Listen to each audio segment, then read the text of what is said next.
Амансызбы, ардактуу угарманым. Каналыбыздан уктуруубузду баштайбыз. Акимдин махабаты. Турмуштук окуядан алынды. Кечкирип калган кезеле. Жаңгыр куюп жаткан. Акимчиликтин имаратынын алдында кара түстөгү джип машинасы токтоду. Машинадан жаңы дайындалган аким Тимур түштү. Ил айткандай эле жаш, келбеттүү, сүрдүү, анан токтоо адам катары көрүнөт. Айылдагылардын айрымдары аны анча жактыра беришкен жок. Мурунку аким өзүбүздүн эле бала эмес беле. Эми кетирип, муну алып келишкенин кара. Башка райондон келген экен го. Бул бир чиреңген байдын баласы болсо керек. Элди деле ойлобосо керек, деп ар кандай сөз кылып жатышты. Бирок эч ким анын эмне үчүн бул алыскы аймакка өз каалоосу менен келди экен деген ойго келишкен жок. Эртеси күнү Тимур райондогу эски балдар үйүнө барды. Ал жерде жарыктандыруу жакшы эмес. Дуалдары дагы эскилиги жетип, урайын деп эле араң турат. Машинаны ушул жерден токтотчу, деди айдоочусуна. Тимур машинадан түшүп, балдар үйүн көздөй басты. Имаратты бир сыйра көз жүгүртүп карады. Көп жыл мурун салынса керек. Бул имаратты кайра баштан оңдоп чыгуу керек окшойт, деген ойго келди. Анан бурула бериште кичинекей кыз ыйлап отургандыгын көрүп калды. Анын жанына басып келип отура кетти. Сага эмне болду? Деди Тимур. Кыз унчукпай эшик тарапты көрсөттү. Ушул маалда ичкериден шашкалактап чуркап чыккан кимдир бирөөнүн үнү угулду. Айпери кайдасың? Мен сени издеп жатпаймынбы? Келе кой, кел бери, деп чакыра баштады. Тимур аны көргөн көзүнө ишенбей, селдейип турган жеринде катып калды. Бул Мээрим эле. Анын студент кезиндеги биринчи сүйүүсү. Бир кезде сени эч качан таштабайм деген кыз болчу. Бирок 5 жыл мурун ал эч нерсе түшүндүрбөстөн кат кабарсыз, дайынсыз жоголуп кеткен эле. Мээрим дагы Тимурду көрүп өңү кубарып кетти. Сен Тимурсуңбу? Экөө бир нече секунд бири-бирин тиктеп туруп калышты. Демек, сен ушул жердесиңби? Деди Тимур оор үн менен.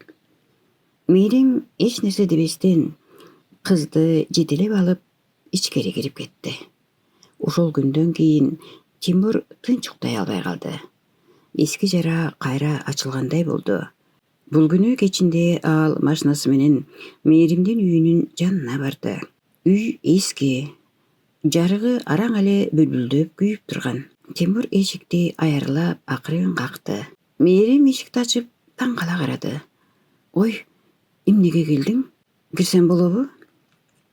Кир, деп шашкалактап калды Мээрим. Босогодо турган Тимур суроо салды. Мээрим, эмнеге мени таштап кеттиң? Мээрим көзүн алак ачты. Эми өткөндү козгоп кереги жок го дейм. Мен 5 жыл бою издедим сени. Анын үнү каргылданып чыкты. А сен болсо бирде жолу кат жазганга жарабадың. Мээримдин көзүнө жаш толду. Сенин атаң мени коркуткан болчу. Тимур селт этти. Эмне? Кандайча? Уулумдун жашоосунан жогол, болбосо экөөң тең өкүнөсүңөр деген. Үйдүн ичи тым-тырс болуп калды. Тимур акырын дуалга жөлөндү. Демек, сен мени сатып кетпептирсиң да, сен менден качпаптырсың дагы. Мээрим ыйлап жиберди. Мен сени сүйгөн болчумун. Ошол учурда ичкери бөлмөдөн кичинекей кыз чуркап чыкты. Апа, жарык өчүп калды. Бул кыз Тимурду карап туруп токтоп калды. Тимурдун жүрөгү болк эте түштү. Себеби кыздын көздөрү так эле өзүнүкүндөй эле. Аны ал бала кезиндеги сүрөтүнө окшоштурду. Бул кимдин кызы? Деди акырын. Мээрим болсо унчукпай калды.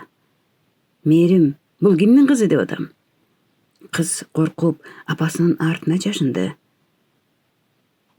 Мээрим көз жашын сүрттү да: «Ал сенин кызың», деп акырын башын көтөрдү. Тимур ушул жерде нес болуп туруп калды. Сыртта күн күркүрөп, жамгыр жаап жатты. Эмнеге жашырдың менден? Ошондо эле айтсаң болмок да. Сенин жашооңду бузгум келген жок. Тимур акырын кыздын жанына отурду. Атың ким? Айпери. Менден коркуп жатасыңбы? Кыз акырын башын чайкады. Ошол маалда Тимур биринчи жолу көзүнө жаш алып, аталык сезимин сезген болду. Бирок окуя эми башталып жаткан. Эртеси күнү райондон чоң чуу чыкты. Акимдин жашыруун кызы бар экен. Мугалим аял менен жашап жүрүптүр. Кызматтан алынат окшойт. Деген сыяктуу ушагайын кептер менен соц тармактар жарылып жатты. Облус башчысы Тимурду чакырды. Эки жол бар. Же кызмат, же ошол аял. Тимур үн катпай отурду.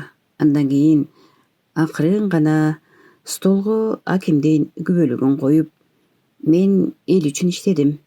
Эми кызым үчүн жашайм», деди. Бир айдан кийин айылдын четиндеги жөнөкөй үйдө үчөө тамак ичип отурушту.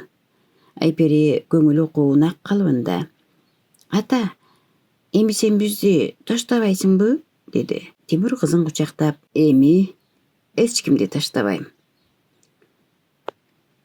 деди. Мээрим көзүнө толо түшкөн жашын жашырып терезени карады. Сыртта билинер-билинбес жамгыр жаап жаткан. Бирок бул жолу алардын үйүндө биринчи жолу чыныгы жылуулук бар эле.